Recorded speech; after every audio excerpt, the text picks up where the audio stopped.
Hello, my name is Alexandre. I'm from Switzerland. I'm 37 years old. I have an education in Egyptology, Old Greek and Latin.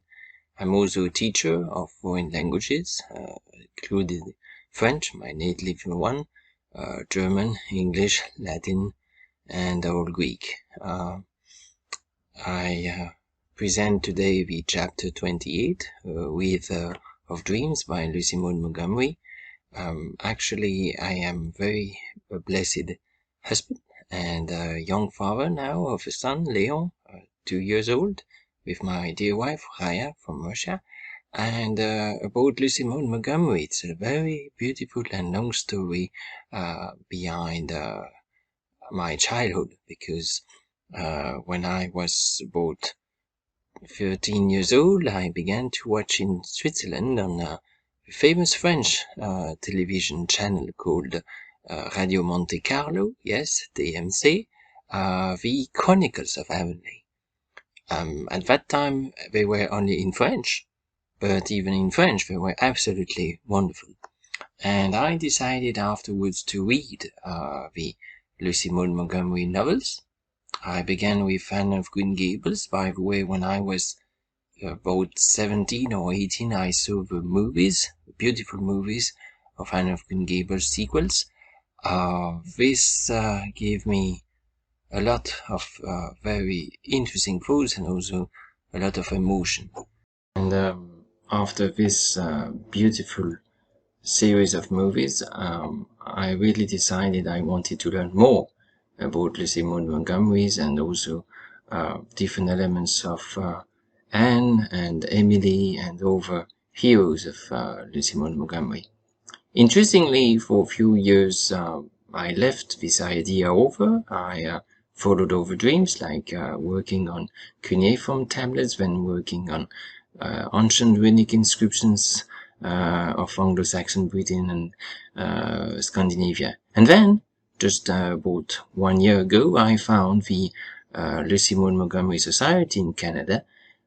Interestingly, I had been, by the way, in Prince Edward Island. Very beautiful place. I really loved it. I would like to live in such a place for a long time. And then, just 1 year ago, I found the website, then the Facebook page, and from one thing to one another, I listened to different lectures, presented by Benjamin Lefebvre and Andrea Mackenzie, and just 1 week ago, they kindly asked me to make the reading for the chapter with Dreams. So that's a bit of the story behind Lucy Montgomery. We'll be happy to be in touch. Thank you of your attention. Today, I would like to make a reading of Emily of New Moon by Lucy Montgomery, chapter A Weaver of Dreams. It took Emily several weeks to make up her mind whether she liked Mr. Carpenter or not. She knew she did not dislike him, not even though his first greeting, shot at her on the opening day of school in a gruff voice, accompanied by a starting lift of his spiky grey brows, was, "So you're the girl that writes poetry, hey? Better stick to your needle and duster. Too many fools in the world trying to write poetry and failing. I tried it myself once. Got better sense now. And you don't keep your needles clean," thought Emily. But he upset every kind of school tradition so speedily and thoroughly that Ilse, who gloried in upsetting things and hated routine, was the only scholar that liked him from the start. Some never liked him. The Rhoda Stewart type, for example. Most of them came to it after they got used to never being used to anything. And Emily finally decided that she liked him tremendously.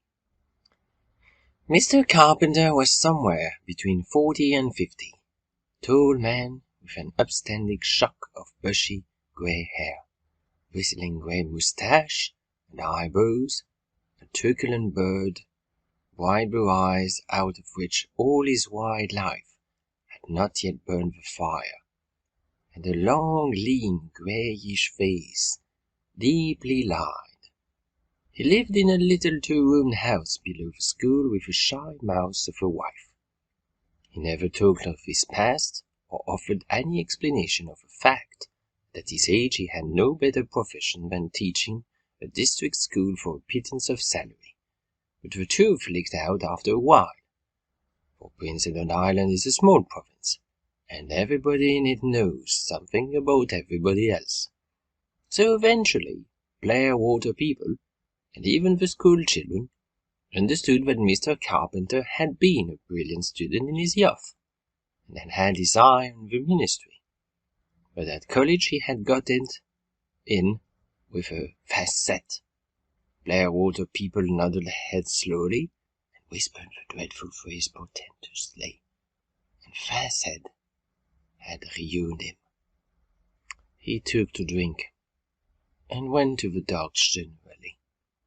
And the upshot of it all was that Francis Carpenter, who had led his class in his first and second years at McGill, and for whom his teachers had predicted a great career, was a country school teacher at 45, with no prospect of ever being anything else.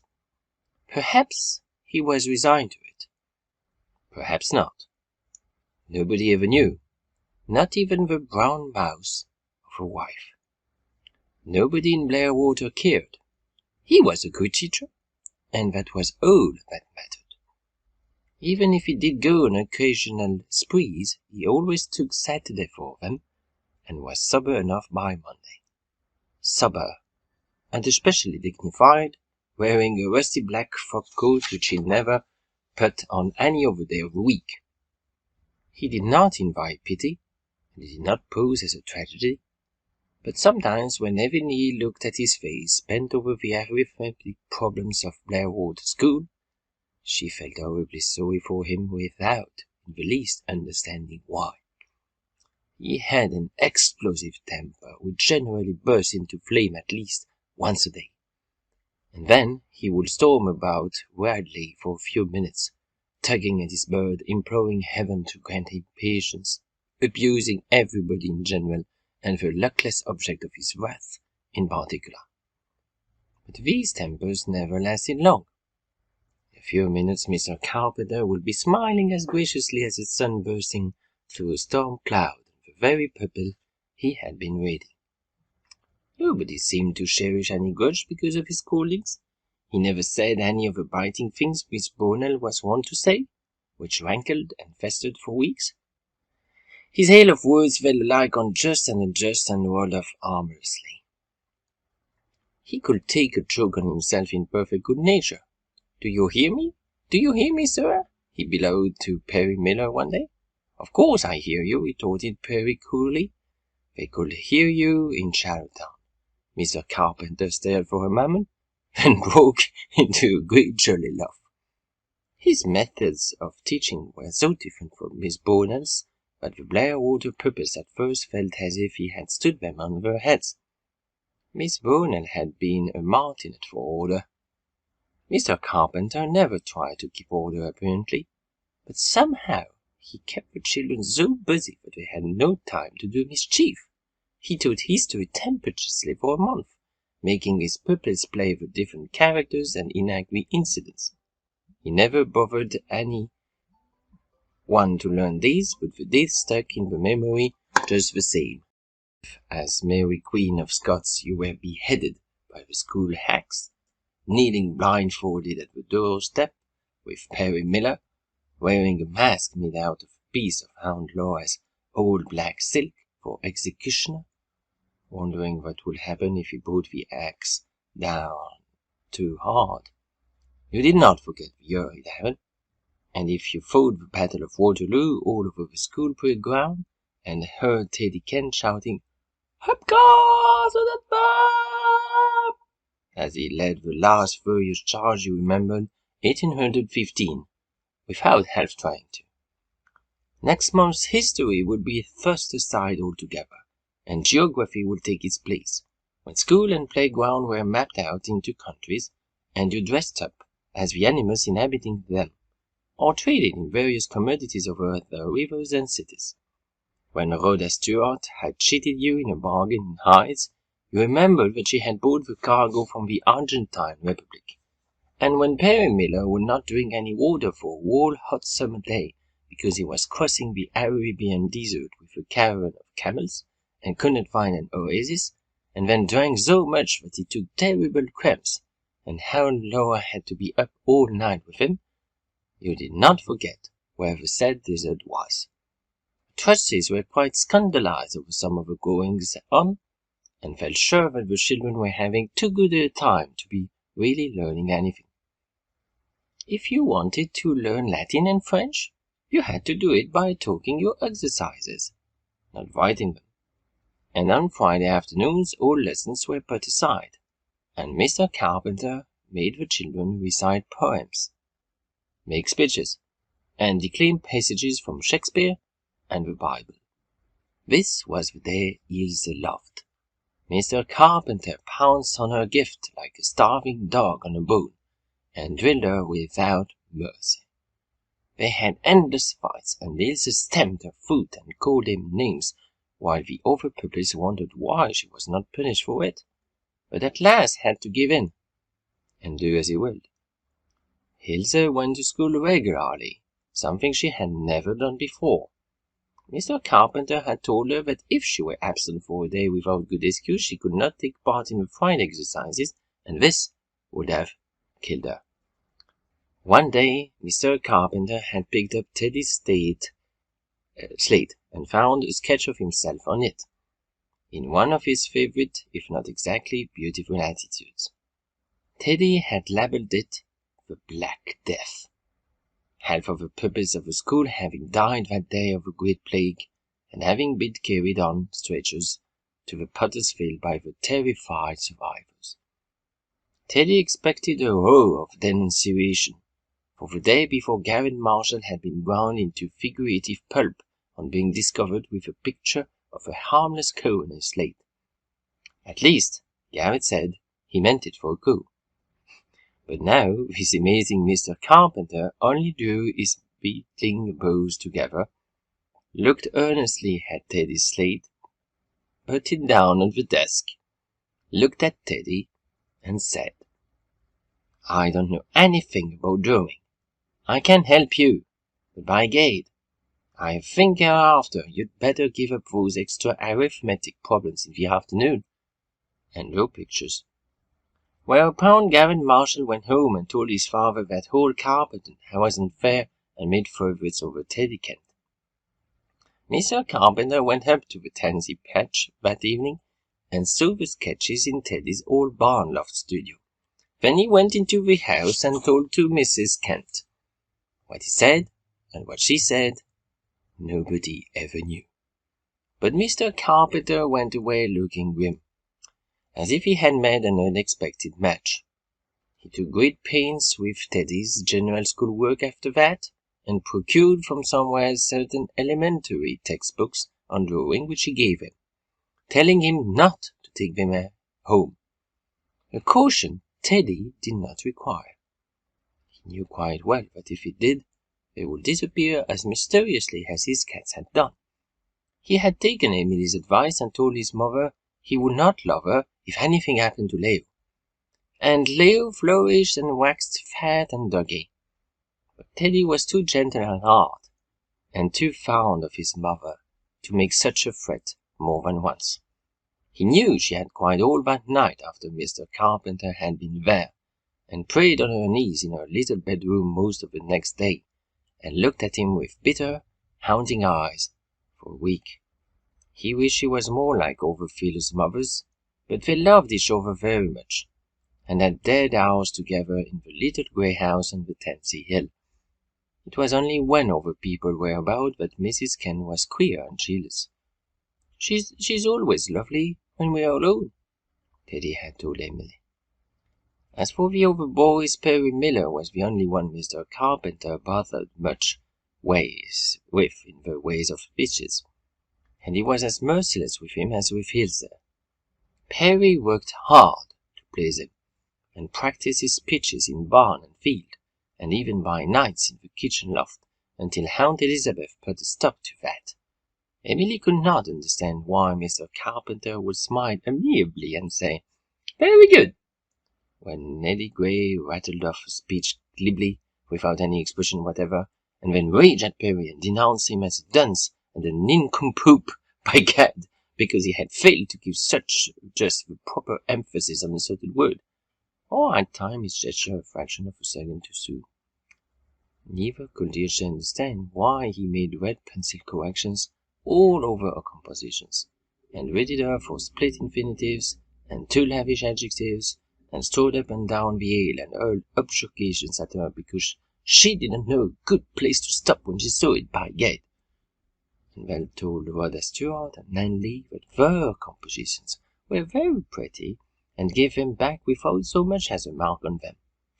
Yet, in spite of it all, she liked him more and more as time went on, and autumn passed, and winter came with its beautiful bare limbed trees, and soft pearl-grey skies that were slashed with rifts of gold in the afternoons, and clear to jewel pageantry of stars over the wide, wide hills and valleys around New Moon.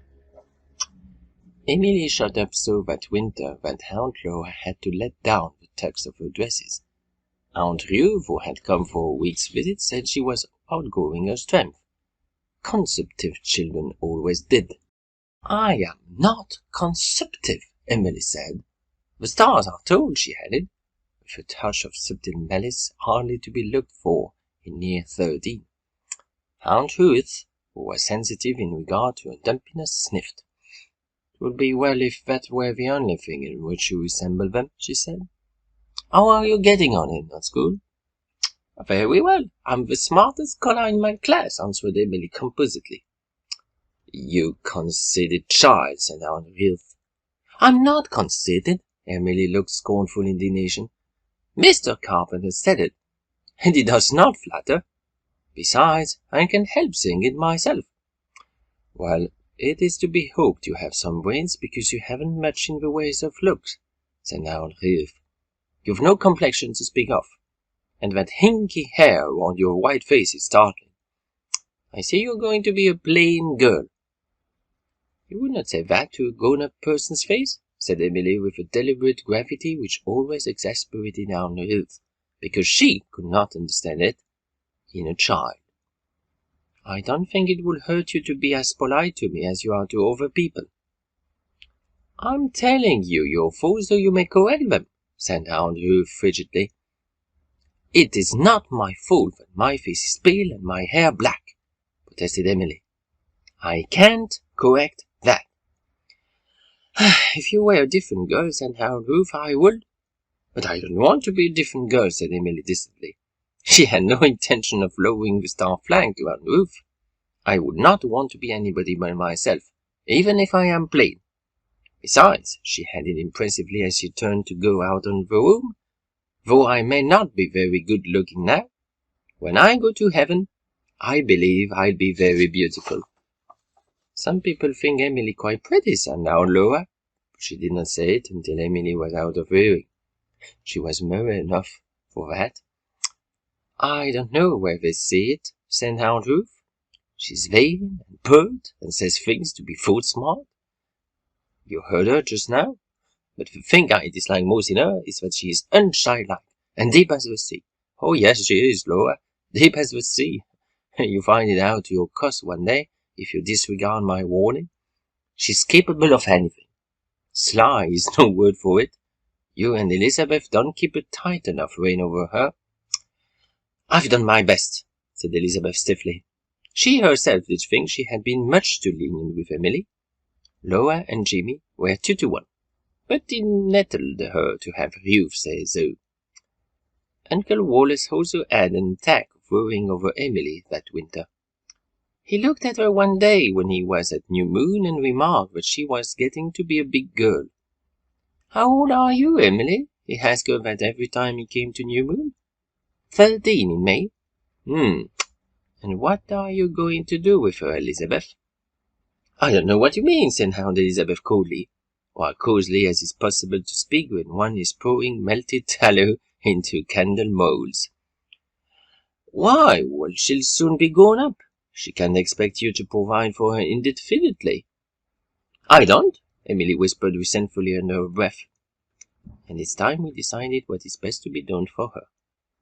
The Murray women have never had to work out for a living, said Aunt Elizabeth, as if that disposed of the matter. Emily is only half Murray, said Wallace. Besides, times are changing. You and Laura will not live forever, Elizabeth, and when you are gone, New Moon goes to Oliver's Hindu.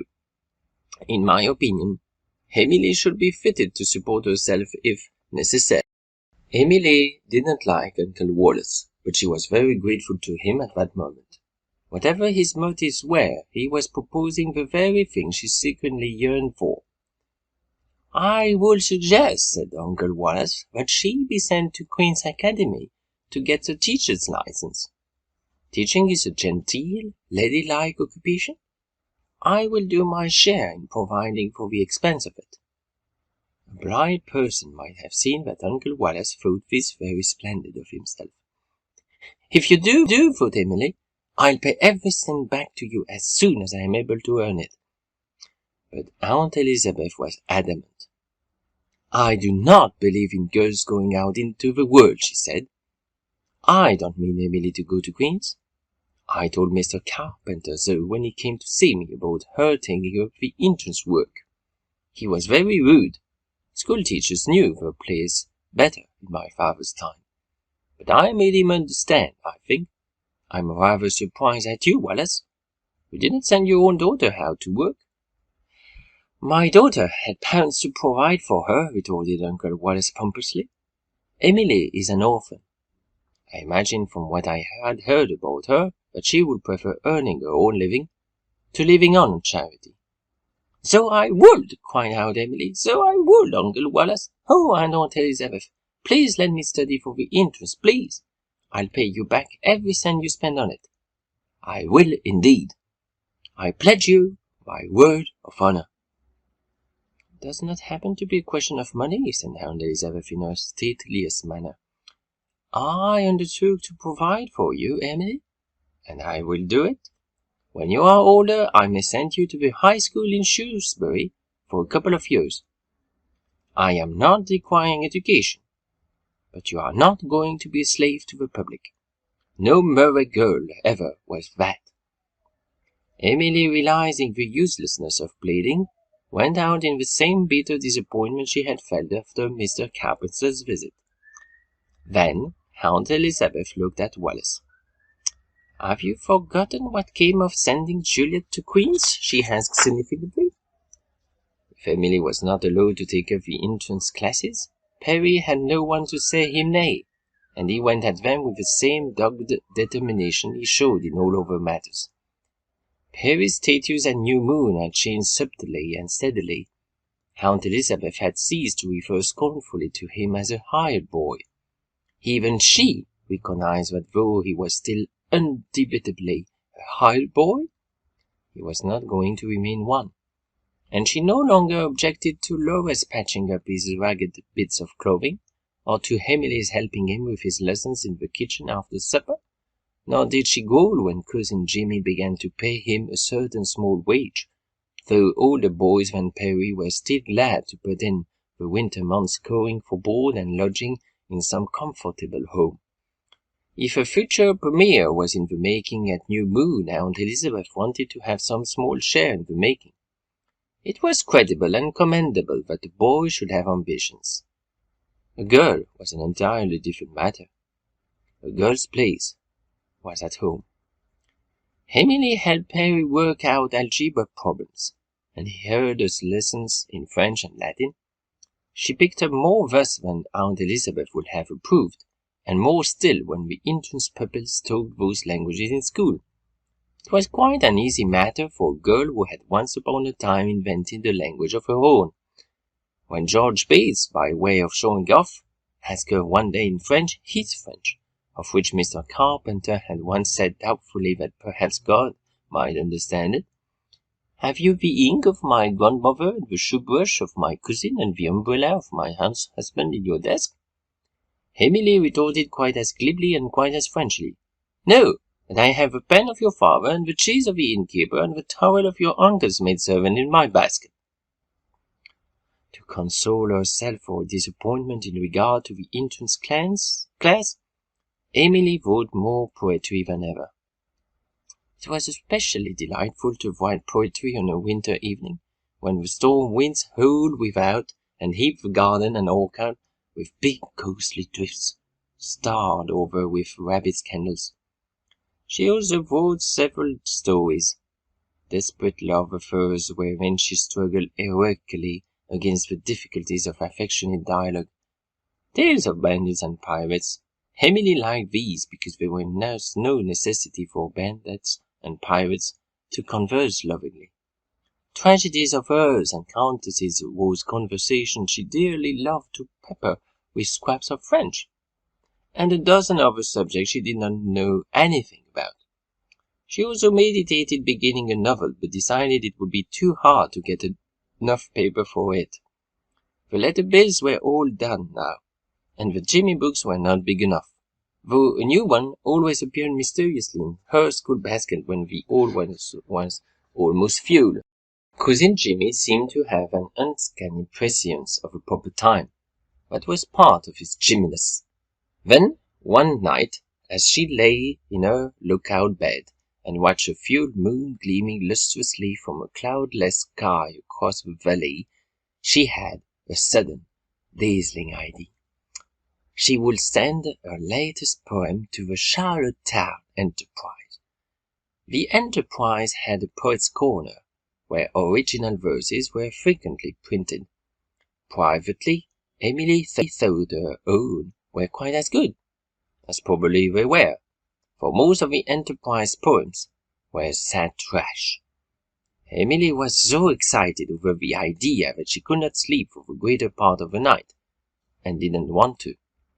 It was glorious to lie there, thrilling in the darkness, and picture the whole thing out. She saw her verses in print signed E. Bird Star. She saw Aunt Laura's eyes shining with pride. She saw Mr. Carpenter pointing them out to strangers. The work of a pupil of mine, by gad. She saw all her schoolmates envying her and admiring according to type.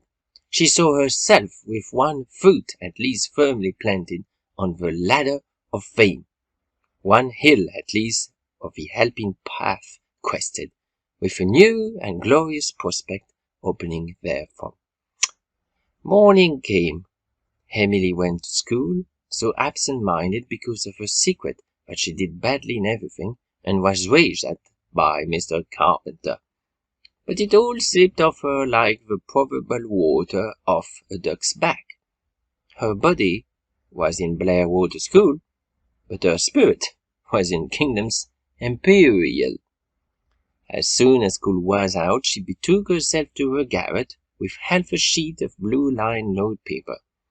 Very painstakingly she copied down the poem, being especially careful to dot every I and cross every T.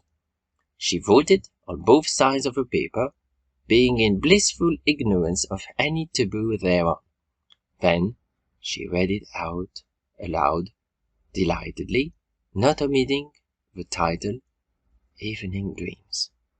There was one line in it she tasted 2 or 3 times. The haunting, elfin music of the air. I think that line is very good, said Emily. I wonder now how I happened to think of it. She mailed her poem the next day, and lived in a delicious mystic rapture until the following Saturday. When the Enterprise came, she opened it with tremulous eagerness and ice-cold fingers, and turned to the poet's corner. Now for a great moment. There was not a sign of an evening dream about it. Emily threw down the Enterprise and fled to the garret dormer where, face downward on the old haircloth sofa, she wept out her bitterness of disappointment. She drained the draught of failure to the very dregs. It was horribly real and tragic to her. She felt exactly as if she had been slapped in the face. she was crushed in the very dust of humiliation, and was sure she could never rise again. How thankful she was that she hadn't told Teddy anything about it. She had been so strongly tempted to, and only refrained because she did not want to spoil the dramatic surprise of the moment when she would show him the verses with her name signed to them. She had told Perry, and Perry was furious when he saw her tear-stained face later on out in the diary, as they strained the milk together. Ordinarily, Emily loved this, but tonight the savor had gone out of the world. Even the milky splendor of the still mild winter evening, and the purple bloom over the hillside woods, that presaged a thaw, could not give her the accustomed soul thrill. I'm going to Charlottetown if I have to walk, and I'll bust that Enterprise editor's head, said Perry, with the expression which, 30 years later, warned the members of his party to scatter for cover. But would not be any use, said Emily drearily. He did not think it good enough to print. That is what hurts me so, Perry. He did not think it any good. Busting his head would not change that. It took her a week to recover from the blow. Then she wrote a story in which the editor of the Enterprise played the part of a dark and desperate villain who found lodging eventually behind prison bars. This got the venom out of her system, and she forgot all about him in the delight of writing a poem addressed to Sweet Lady Apple. But I question if she ever really forgave it. Even when she discovered eventually that you must not write on both sides of the paper, even when she read over Evening Dreams a year later, and wondered how she could have ever have thought it any good. This sort of thing was happening frequently now. Every time she read her little hoard of manuscripts over, she found some of which the fairy gold had unaccountably turned to withered leaves, fit only for the burning. Emily burned them, but it hurt her a little. Outgrowing things we love is never a pleasant process. Thank you for your attention. I dedicate this reading to my dear beloved wife, our son, and also to my parents who always were near of me, especially my father, Gabriel, and my mother, Geneviève, and also to Lucy Montgomery, who always played important elements in my life as a teacher, as a translator, as someone working in archaeology and ancient cultures, but also simply as a person who really loves being with other people and understanding the world. And also because I visited once Prince Edward Island, and I wish I will go back soon afterwards. So thank you and have a nice day. All the best. Bye bye.